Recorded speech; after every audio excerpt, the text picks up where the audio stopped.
But I think one Alaikum Abinchi family. Sending me the Rahaka. Welcome back to our channel. On today's Ramadan series, Zamui mango smoothies.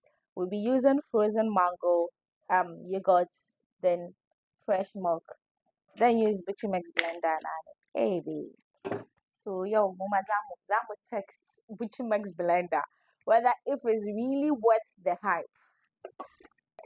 Fresh milk come on Zamu, followed by our yogurts. Wait, Bichimex yaku.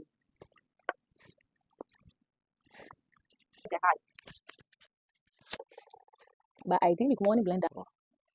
Barkanmu da shan ruwa. Ramadan Kareem.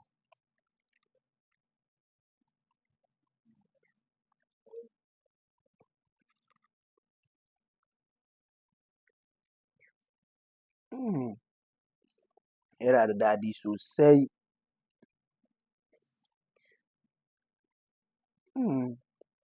Can't get enough.